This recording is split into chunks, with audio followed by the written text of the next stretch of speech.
এক, মেয়েকে বিদ্যা শিখিয়ে দিল, এবার বাপ মেয়ের সাথে সদাচরণ। দুই, মেয়েকে শিষ্টাচার শিখিয়ে দিল। তিন, মেয়ের সাথে সদাচরণ করলো। তাহলে এই মেয়েরা তিনটে বিচারের মাঠে বাপকে জাহান্নাম থেকে বাঁচানোর জন্য অন্তরাল হবে। ওদিকে জাহান্নাম, এদিকে মেয়ের পিতে, মধ্যে মেয়েরা, বেঁকে বসবে মেয়েরা। আমার আব্বাকে আগে জান্নাতে দিতে হবে, তারপরে কোনো কথা। এই দেখেন আল্লাহ নবী বলছেন, কুন্নাল্লাহু সিতরান মিনান নারে, মেয়েরা পিতার জন্য অন্তরাল হয়ে যাবে। 10টা ছেলে যদি মাস্টার ডিগ্রি পাস করেন তো 1 পয়সা লাভ হবে না। ইন্না লিল্লাহি ওয়া ইন্না ইলাইহি রাজিউন। তাহলে ছেলেকে পড়াবো কেন? জন্ম দিয়েছেন এই জন্য, ওটা আপনার জিম্মেদারি। জন্ম নেওয়ার সাথে সাথে তাহানিক করে নিয়ে আসতে হবে। তাহানিক বুঝেন আপনারা? খেজুর চাবিয়ে একবারে গোড়া করে বাচ্চার জিভার উপরে দিয়ে দিবে। চাচি চাচা কোনো আলেম মানুষ, পরহেজগার কারো মানুষ কাছে তাহানিক করে নিয়ে আসবেন। এটা বাপ হিসেবে মা হিসেবে বাচ্চার প্রথম কাজ। 7 দিনের দিন মাথা নেড়ে করবেন, একটা ছাগল জবে করবেন, নাম রাখবেন, চুল পরিমাণ রূপা সমমূল্য দান করে দিবেন। 7 দিনের দিন, 14 দিনে চলে না, 21 দিনে চলে না, আকিকা দিতেই হবে। চাঁপায় নবগঞ্জের ভাষাতে আপনি তো দিবেন, আপনার বাপকে দিতে হবে, দিতেই হবে। কর্জ করে দিবে, কর্জ ভিক্ষা করে দিবে, দিতেই হবে। কানা ছাগল দিবে, ল্যাংড়া খোড়া। ও তো আর কুরবানি নয়, কুরবানি ভিন্ন জিনিস। কুরবানি মানে ও কুরবানি, আরে কুরবানি মানে, কুরবানি মানে দেখো চোখ ঠিক আছে কি না, কুরবানি মানে কান ঠিক আছে কি না, কুরবানি মানে লেজটা ঠিক আছে কি না, কুরবানি মানে দাঁত উঠেছে কি না, কুরবানি মানে পাটা ঠিক আছে কি না, কুরবানি মানে খোরগুলো ঠিক আছে কি না, কুরবানি মানে মোটা তাজা কি না, কুরবানি মানে নগদ জান্নাত। এরা এখন ভাগে কুরবানি নিয়ে ব্যস্ত। ভাগে কুরবানি কেন নিয়ে ব্যস্ত? হুজুরে বলেছে, কে বলছে ভাগে চলবে না? আমি বলেছি ভাগের কোনো হিসাব নিকাশ নেই।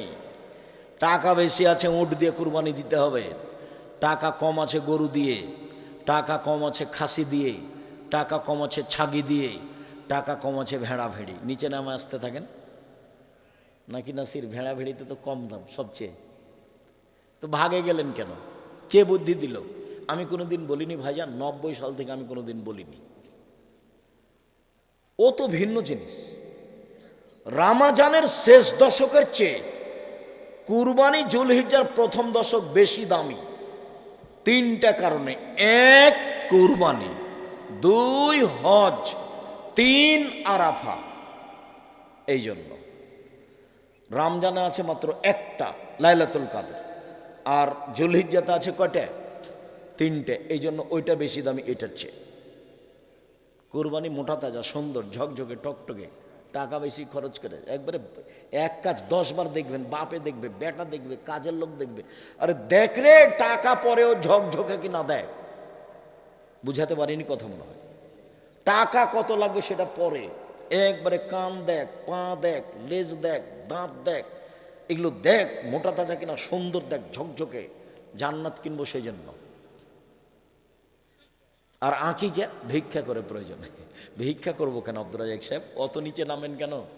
আমি ওটা আমার গতি তাই বলেছি, আমি ভিক্ষা করতে বলিনি।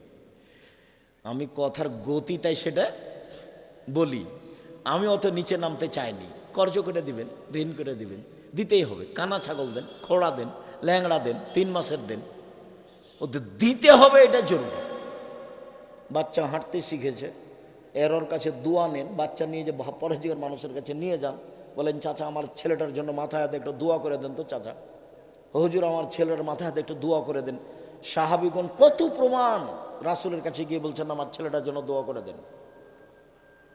আল্লাহ রসুল ছেলেকে কোলে নিয়ে মাথায় হাত দিয়ে দোয়া পড়ে দিচ্ছেন। কত হাদিস।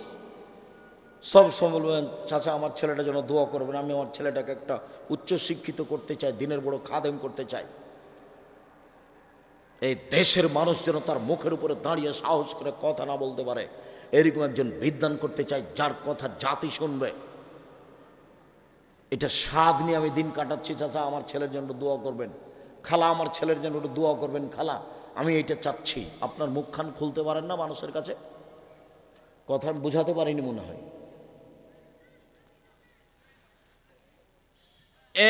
এক, মেয়েকে বিদ্যা শিখিয়ে দিল। দুই, শিষ্টাচার শিখিয়ে দিল। তিন, ভালো চাল চলন করলো, এই সদাচরণ, ভালো চাল চলন করলো, মেয়ের সাথে খাস্টা মেস্টা আচরণ করলো না। তাহলে বিচারের মাঠে মেয়েরা অন্তরাল হবে। তো ছেলে মানুষ করে কি হবে? ছেলে ভালো হলে আপনার জন্য দোয়া করবে, বাস এটাই। জিম্মেদারি পালন করতেই হবে, ওকে ভালো করে পড়াশোনা শিখাতে হবে। সলাত আদায় করে কিনা ঠিকভাবে দেখতে হবে। সলাত আদায় করেছো? কোথায় গেছিলে তখন? কোথায় গেছিল? দাঁত খুলে দেবো একবারে। আজানের সাথে সাথে মসজিদে গেলে না কেন? বাপ আপনি বলবেন, এই জন্য তো আপনি বাপ, ওই জন্য তো মা। এই জিম্মেদারি আল্লাহ রাসূল আপনার উপরে চাপিয়ে দিয়েছেন, আপনার স্ত্রীর উপরে, দুইজনের উপরে চাপিয়ে দিয়েছেন। তো এখন মুসাল্লি বলছেন, ভাইজান দুইটা মেয়ের, একটা মেয়ের কথা বলেন ভাইজান, একটা মেয়ের কথা বলেন, কিছু বলেন। আমাকে বলছে মিরপুরের মুসাল্লি। তাই আমি বলছি, ভাইজান একটা মেয়ের কোনো কথা নেই। আল্লাহ রাসূল বলেছেন, কে যদি দুইটা মেয়ে লালন পালন করে, সেই পিতার আমি জান্নাতে একসাথে এইভাবে থাকবো। তখন আল্লাহ আঙ্গুল জমা করে দিয়েছে। আর বলেছেন, কে যদি এতিমের লালন পালন করে, তো সে লোক আর আমি জান্নাতে এভাবে থাকবো। একটু ফাঁকা করেছেন, বুঝতে পারেন না মনে হয়। এতিম জামিয়া সালাফিয়া 519 জন এতিম আছে। কতজন? 519 জন। প্রতিষ্ঠান কিন্তু আপনার, আমি বলতে এসেছি আপনাকে জানানোর জন্য। আপনি দেখেন, আপনি চালান। কই আমরা তো টাকা পয়সা দিনে, এটা কি বললে জায়গাটার নাম? ত্রিমোহনী। আব্দুর রাজাক সাহেব আপনি না জানেন, আমরা দিই তো। আপনি টাকা পয়সা অত কোথায় পান? আমরাই তো দিই। ভালো, আলহামদুলিল্লাহ দেন, আলহামদুলিল্লাহ। 519 জন এতিম আছে, নিচে কোনো ভিত্তি নেই, এমনি শূন্যের উপরে আছে। মানে একটা কমিটি দিয়ে প্রতিষ্ঠান চলে, ওরা টাকা পয়সা দেয়, এরকম জামিয়া সালাফিয়া নয়। জামিয়া সালাফিয়ার শিক্ষক জানে না কিভাবে প্রতিষ্ঠান চলে। কেউ জামিয়া সালাফিয়ার ব্যাপারে মুখ খুলতে পাবে না, কোথাও কেউ আদায় করতে পাবে না, সব নিষেধ করা আছে, জরিমানা হবে আদায় করলে। শুধু আমি বলি, সরকারি পয়সা দিয়ে জামিয়া সালাফিয়া চলে না। আপনি আর আমি দিই 2000, 5000, 50,000, 1 লাখ, এভাবেই চলে, চলছে আলহামদুলিল্লাহ, ভালো অবস্থায় আছে। দেশের সবচেয়ে বড় প্রতিষ্ঠান। আর অত শিক্ষক বাহির থেকে নিয়ে আসার সাহস করাই কঠিন। এক একজনের বেতন 70, 80 হাজার, 1 লাখ করে বাহির থেকে এসে আছে। তাদের খাওয়া ভিন্ন, সৌদি আরব থেকে যারা এসেছে তাদের খাওয়া ভিন্ন, আমরা যারা আছি আমাদের খাওয়া ভিন্ন। আপনার এই প্রতিষ্ঠানটা চালান, ভালো করে চালার চেষ্টা করেন। সম্মানিত দিনী ভাই বোন, কাছাকাছি চলে আসলাম, এবার এদিকে দেখেন। আল্লাহ রাসূল বলছেন, শোনো, একজন মুসলমান আর একজন মুসলমানের সাথে প্রাচীরের মতো থাকবে, এইভাবে। এবার আল্লাহ রাসূল বাস্তব দেখাচ্ছেন, এভাবে দেখো দেখো দেখো দেখো দেখো। সুম্মা সাব্বাকা বাইনা আসাবিহি, আঙ্গুলকে আঙ্গুলের মধ্যে ঢোকালেন, এইভাবে যেমন লেগে গেল একটা আর একটার সাথে। মুসলমান আছে একজন আর একজনের সাথে এভাবে। আপনি দল করবেন, যদি আমি আপনার বিরোধী দলের লোক হয় আর যদি আমি বিপদে পড়ি, তাহলে আপনি বলবেন ঠিক হয়েছে, ঠিক হয়েছে, ঠিক হয়েছে। এটা কি টিকলো? আমার চোখের দেখা বিরোধী লোক বিপদে পড়েছে, সেজন্য উনি গরু জবাই করলেন, আমার চোখের দেখা। আর যেটা আমি বলি সেটা আমাদের গ্রামের ঘটনা। 2 ভাই গন্ডগোল করে মারামারি করে জমি ভাগ করতে করতে ঢেঁকি কেটে ভাগ করে নিয়েছে। এটা কোন আচরণ? আবার বলছে যে থাম, তোর এখানে যদি আমি বাড়ি চলে যাই এখান থেকে, এমন মানুষের কাছে আমার ভাগ বিক্রি করব যে তোকে গুতাতে পারে। ভাইজান বুঝতে পারলেন এটা কথা কি? 2 ভাই কিন্তু ঝগড়া লেগে বলছে যে আমি তো চলে যাবো এখান থেকে, তা আমার ভাগটা তোকে দিব না। এমন লোককে দিব যে তোকে কি করতে পারে? খোঁচাতে পারে, গালি দিতে পারে, মারতে পারে, জেল দিতে পারে, হাজতে দিতে পারে। তাহলে ছাড় দেন, ছাড়। আচ্ছা যাক, ছাড়ের ব্যাপারে কি বলেছে? ঘটনা বড় ভাইয়ের কারণে ঘটেছে। ঝগড়া কার কারণে ঘটেছে? বড় ভাইয়ের কারণে। ক্ষমা নিবে কে? ছোট ভাই। এটাই নীতি। ঝগড়া কার কারণে হয়েছে? বড় যা। যা বুঝেন আপনারা? বড় যা, দুই ভাইয়ের দুই স্ত্রী, বড় জায়ের কারণে ঝগড়া হয়েছে। ক্ষমা নিবে কে? ছোট যা।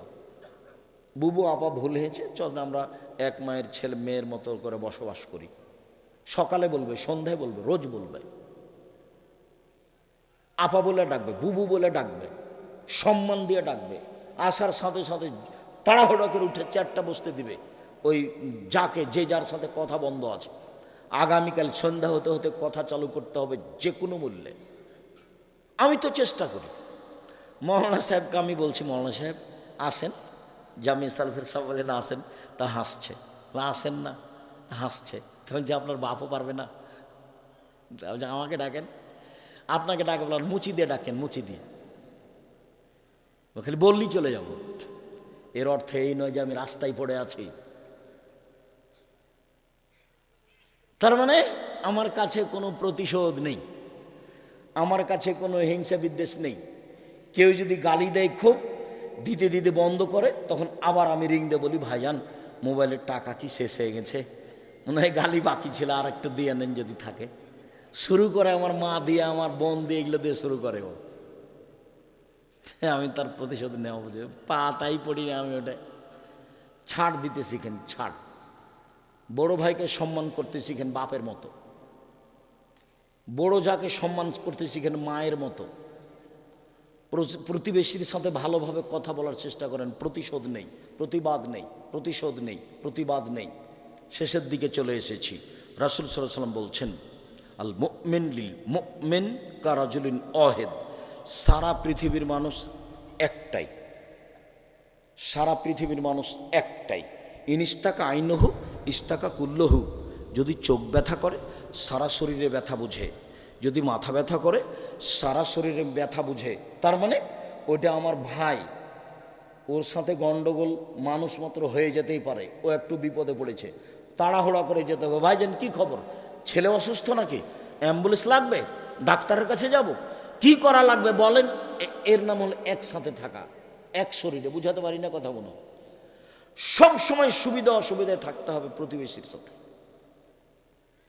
পাশের লোকের সাথে। হিংসা এমনিতে জন্ম নেয়। এই যে এখানে পাশাপাশি দুইটা দোকান, আমার একটা আপনার একটা, খালি লোক এসে আপনার দোকানে কিনে, আপনার দোকানে কিনে, তখন আমি খালি খালি বিষ করি, মনটা খুব খারাপ হয়, খুব মনটা খারাপ হয়। এবার একটা লোক আমার কাছে এসেছে, তখন আমি বলছি, এই ওখানে যাস কেন? জানিস না যে 20 টাকার জিনিস 40 টাকা ধরে? জানিস? দেখেন হিংসা, হিংসা। আল্লাহ রাসূল বলছেন সবচেয়ে ভালো মানুষকে, আলোচনার শেষে, সবচেয়ে ভালো মানুষকে, নিরাপদ অন্তর যার, সত্যবাদী মুখে যে, সেই সবচেয়ে ভালো মানুষ। নিরাপদ অন্তর যার, মুখে সত্যবাদী যে, সেই সবচেয়ে ভালো মানুষ। আল্লাহর নবী মুখে সত্যবাদী কথা বুঝি, অন্তর নিরাপদ কথাটা বুঝি না, ভালো করে বুঝিয়ে বলেন। তখন বললেন, আত্তাকিও আন্নাকিও, স্বচ্ছ পরহেজগার, ক্ষতিতে নেই, অন্যায়ের সাথে নেই, স্বচ্ছ পরহেজগার। কিভাবে? 4টে। এক, পাপ নেই যার। পাপ নেই কার? সবারই আছে, হলেই ক্ষমা চায় যে পাপ নাই তার। 2, সীমা লঙ্ঘন নেই যার। প্রায় 30 বছর থেকে বলছি এতদা অঞ্চলে, সীমা লঙ্ঘন নেই যার। বড় তো ছেলে, বলো তো ছেলে, ছোট সীমা লঙ্ঘন কি বলো? মনে নাই কেন? ওই যে মরিচ কিনছিলে, 100 মরিচ নিলে, তখন ডালি থেকে একটা মরিচ দেখছো কেমন ভালো কিনা, এখন দাঁড়িপাল্লা হয়ে গেছে, বলো তো তোমার হাতের মরিচটা কোথায় রাখবে? তোমার ডালিতে, তোমার ব্যাগে যদি রাখো, তাহলে তোমার ভিতরে সীমা লঙ্ঘন আছে। ও তো গরিব মানুষ, দাঁড়িপাল্লা হয়ে গেছে, মরিচটা কোথায় রাখবো? ওরই পাল্লাই, ওরই ডালিতে রাখতে হবে। কথা বোঝা যায় না? যদি আপনি রাখেন তাহলে এটা ছোট সীমা লঙ্ঘন। বড় সীমা লঙ্ঘন কোনটা? জমি দখল। গরিব মানুষকে বাড়ি থেকে তুলে দেওয়া। ওর বাড়িটা গরিব মানুষ, আপনার বাড়ির মুখের উপরে ছিল, ওর জন্য আপনার খুব অসুবিধে, তো মামলা করে বলছো ওনাকে বসতে দিয়েছিলাম, এখন ঝামেলা পাকা, ওটা তুলে দিতে হবে। এই যে বড় সীমা লঙ্ঘন। 2 সীমা লঙ্ঘন নেই যার। 3 আত্মসাৎ নেই যার। 4 হিংসা নেই যার। মনে থাকবে না মনে হয়। 1 পাপ নেই যার। তো পাপ নেই যার, এটা কি দিয়ে বুঝলে? পাপ হলে ক্ষমা চাই, তওবা করে। 2 সীমা লঙ্ঘন নেই যার, এটা হলো ছোট, ওটা হলো বড়।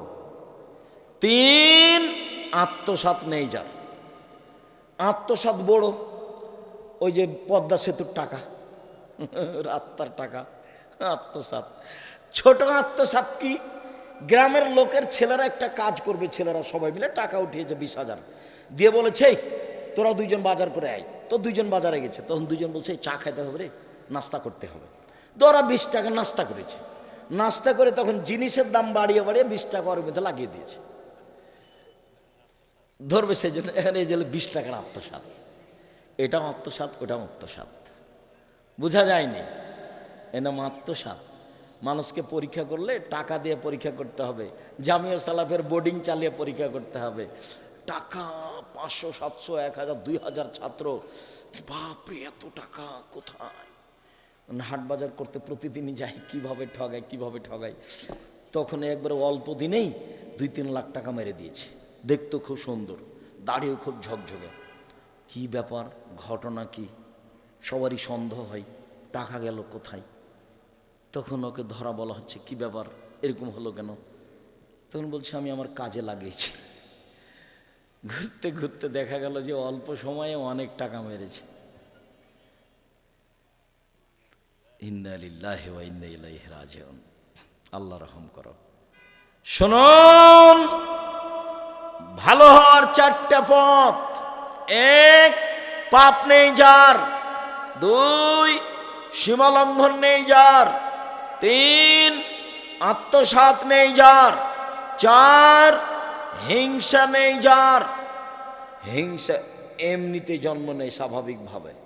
এই যে 2 দোকান পাশাপাশি, বা দেখতে দেখতে একজন বড় হয়ে গেল, দেখলাম কালকে তার 5 লাখ টাকা, আজ না কিলে 50 লাখ টাকা। কিভাবে বাড়লো রে? ওকে দমাইতে হবে। এ দেখেন হিংসা, ওকে দমাইতে হবে, ওকে ঠকানোর চেষ্টা কর, এগুলো হিংসা। বাস, হিংসা নেই, ছাড়, প্রতিবাদ নেই, মামলা নেই, মোকদ্দমা নেই, ক্ষমতা নেই, দলীয় দাপট নেই, মাটির মানুষ, নিচে ভাবে থাকি, চিন্তা ভাবনা করে বৈধ পয়সা দিয়ে ব্যবসা করি, ব্যবসা করে খাবো। দিনমজুরি করি যদি, তাহলে সন্ধ্যায় টাকা শেষ হবে। চাকরি করি যদি 25 দিনে শেষ হবে। জমি চাষ করি যদি, অন্তরটা শক্ত হবে। কি করব? পার্টনারে ব্যবসা করি, তো টিকে থাকা খুব কঠিন। একটুতে সন্দেহ হবে, মামলা হবে, মারামারি হবে, তো এটা থাক। ব্যক্তিগত করি, কি দিয়ে করি? চকলেট দিয়ে, কলা দিয়ে, কাপড় দিয়ে, চাউল দিয়ে, কোটি কোটি টাকা দিয়ে বিদেশ থেকে জিনিস নিয়ে আসি। কোটি টাকার মাল আসে, চট্টগ্রামে নামে, বলছে যে ঘুষ দিতে হবে, দেন। জিনিস বৈধ যদি থাকে, যদি ঘুষ দেওয়া লাগে, আপনি মাজলুম আরও জালেম, টাকা দিবেন। বিদেশ থেকে জিনিস আনছেন, জিনিসটা বৈধ হতে হবে, জিনিসটা, মূল জিনিসটা, যেখানে যা টাকা লাগবে সেটাই দেন। কথা বুঝাতে পারেনি? মূল জিনিসটা বৈধ হতে হবে। মূল জিনিসটাই হারাম, তখন আর হবে না। মূল জিনিসটা হারাম, তখন আর হবে না। সম্মানিত দিনী ভাই বোন, ব্যবসা করে খান, রুজিতে বরকত হবে। অসহায় মানুষ ভিক্ষা টাকা পয়সা পাবে, মা চাচি টাকা পয়সা পাবে। এদেশের প্রতিষ্ঠান আপনাদের টাকা পয়সা দিয়ে চলবে। রাসূলেরও চলেনি টাকা পয়সা ছাড়া, আমাদেরও চলবে না টাকা পয়সা ছাড়া। টাকা পয়সা ছাড়া কোনো পথই নেই, কোনো কাজই করতে পারবেন না। অতএব টাকা পয়সা উপার্জন করতে হবে, এই কথাই ঠিক, বৈধভাবে করতে হবে। আর বউখানকে একটু ভালো হতে হবে, হুঁশিয়ার। বউখান যদি হস্তিনী হয়, ওর খালি ধান্দা কাপড়ের, ওর খালি ধান্দা ঢং, তাহলে সুন্দর হবে না সংসার। ওর অভ্যাস হতে হবে এইভাবে। শুনুন, আমি এতদ অঞ্চলের গ্রামের মেয়ে, লবণ ভাতেই খুশি, যেই কাপড়ে আপনি খুশি সেই কাপড়েই আমি খুশি, চিকন কাপড়ে আপনি খুশি তো আমিও খুশি, মোটা কাপড়ে আপনি খুশি তো আমিও খুশি, যেভাবে আপনার চলে সেভাবে আমারও চলে, আপনার সেবা করে আমার জীবনটা মিশিয়ে দিতে চাই, আপনার সাথে থেকে আমি জান্নাত পেতে চাই, আমি কোনো অভিমান করতে চাই না, অভিমান নেই। অভিমান কি জিনিস? একদিন তুমি আমাকে ঢাকা যা চিড়িয়াখানা নিয়ে গেলে না, একদিন তুমি আমাকে দিনাজপুরের স্বপ্নপুরী দেখাইলে না, একদিনও তুমি আমার জন্য ভালো শাড়ি কিনলে না, তখন 3-4টে যখন অভিমান হয়নি, তখন শয়তান মহিলাটাকে বলেছে তোর স্বামী কিছুই মানে না, তোর স্বামী কিছুই মানে না, তোকে কিছুই দেয় না, বল যে তোর ভাত খাবো না, তোর ভাত খাবো না, তোমার সাথে আমি থাকবো না, তুমি আমার কোনো কথাই শোনো না, তোমার সাথে আমি থাকবো না। থাকবে না তো যা, তালাক দিয়ে দে, তুই তালাক দিয়ে দে, থাকবো না, এক্ষুনি তালাক দে, এক্ষুনি তালাক দে। তো ঠিক আছে দিলাম, যা, 1 তালাক 2 তালাক 3, যা 100 তালাক দিলাম, যা যা যা। যখনই তালাক দেয়া শেষ হয়েছে তখন শয়তান চলে গেছে। ইন্না লিল্লাহি ওয়া ইন্না ইলাইহি। ছেলে মেয়ে 3টে আছে যে, এখন কিন্তু আর শয়তান নেই, এখন চলে গেছে ও। এতক্ষণ ওকে খেপিয়ে তুলেছিল, অভিমান হলে খেপাবে। মনে রাখবেন আমার দিনী বোনেরা, আছেন 2-1জন ঘুমিয়ে আছেন নাকি? অভিমান নেই, অভিমান যখন একটাও থাকবে না তখন শয়তান বলবে গেলাম, কোনো পথ নাই আমার। আর একটু অভিমান থাকলে খালি শয়তান খোঁচাবে, তোর এইটা অভিমান মানে না, তোর ওইটা মানে না, তোকে ঈদের দিনে দেয় না, তোকে জাফলং নিয়ে যায় না, তোকে চিড়িয়াখানা নিয়ে যায় না, এর সাথে সংসার করিস না। এগুলো কে বলবে? শয়তান। সব সময় খারাপটাকে ভালো করে দেখায়, সব সময় খারাপটাকে ভালো করে দেখায়, এটাই হলো শয়তানের কাজ। ওকে যদি আপনি দেখতে পেতেন তাহলে আপনি বুঝতে পারতেন ও কি করছে। আল্লাহুস সামাদ। ইহুদির কাছে কোনো কাজ নাই, খ্রিস্টানের কাছে কোনো কাজ নাই, হিন্দুদের কাছে কোনো কাজ নাই, যারা আকীদায় মাইর খেয়ে গেছে তাদের কাছে কোনো কাজ নাই, যারা মাযহাব মানে তাদের কাছে কোনো কাজ নাই, যারা বলছে আমরা আহলে হাদিস কোরআন হাদিস মেনে আছি এদের কাছে আছে, খালি ঘুরছে খালি ঘুরছে খালি ঘুরছে। আর যারা মাদ্রাসায় পড়ে ওরাকে শয়তান বলে ঘুমিয়ে যাও, ঘুমিয়ে যাও, নামাজ পড়িস না, ঘুমিয়ে যাও। কেননা শয়তানের কাজ তো থাকতে হবে, শয়তানের কাজ। শয়তান জিদ করেছে, আল্লাহর সামনে বলেছে শয়তান জীবন বাজি রেখে চেষ্টা চালাবো, আদমের ছেলে মেয়ে জান্নাতে কিভাবে যায় তা দেখে ছেড়ে দিব, আমাকে একটু সময় দেন কিয়ামত পর্যন্ত। ঠিক আছে, তাই দিলাম, এবার দেখব কিভাবে আল্লাহর ছেলে মেয়ে জান্নাতে যায়। আমি যাব জাহান্নামে আর আদমের ছেলে মেয়ে যাবে জান্নাতে, অত সহজ কথা? কিভাবে যায় জান্নাতে তা দেখে ছেড়ে দিব। এই জিদে কে আছে? শয়তান আছে, সব সময় সফল হওয়ার জন্য চেষ্টা চালাচ্ছে। সম্মানিত দিনী বোন, আপনি কোন সময় অভিমান করবেন না, অভিমান নেই, শয়তান থাকবে না।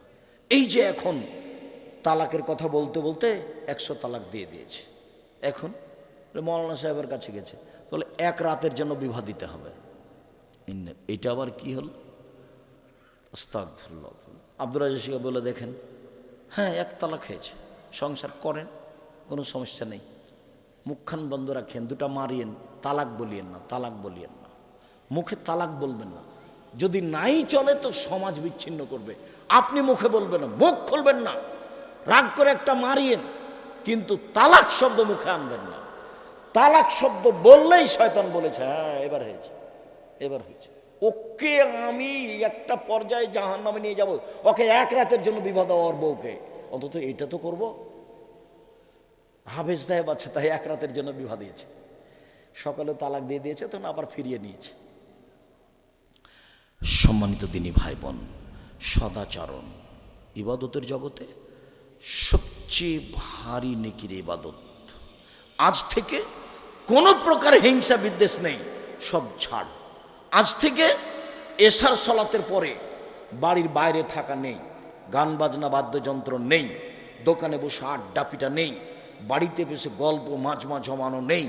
রাত 10টায় ঘুমিয়ে যাব, 3টায় 4টায় উঠবো, সুন্দর করে উজু করে 2 রাকাত সালাত আদায় করে ব্যবসা বাণিজ্যের কথা বলবো, ছেলে মেয়ের টাকা পয়সার কথা বলবো, ছেলে মেয়ের বিদ্যার কথা বলবো। শরীরটা ভালো থাকবে, মনটা ভালো থাকবে। বৃহস্পতিবার সোমবার সেম থাকবো। শরীরটা ভালো থাকবে, মনটা ভালো থাকবে। প্রয়োজনীয় কথা আল্লাহর কাছে বলবো। আল্লাহ তুমি আমাদের কবুল করো, আল্লাহুম্মা আমিন। এই প্রতিষ্ঠানটা কবুল করো, আল্লাহুম্মা আমিন। দিনী ভাই বোন আপনার এই ছেলে মেয়েকে দিয়ে প্রতিষ্ঠানটাকে ভালো করে সচল করার চেষ্টা করেন। আপনাদের চেষ্টা আল্লাহ কবুল করুক, আল্লাহুম্মা আমিন।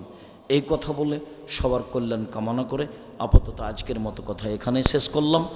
আল্লাহ আমাদের যারা মারা গেছে তুমি তাদের কবরের শাস্তি মাফ করো। আমরা যারা অসুস্থ তুমি তাদের আরোগ্য দান করো। আমরা যারা বেঁচে আছি তুমি তাদেরকে তোমার রাসূলের পদ্ধতি অনুযায়ী চলার তৌফিক দান করো। বিশেষভাবে আজকের পর থেকে নিয়ে সদাচরণের তৌফিক দান করো।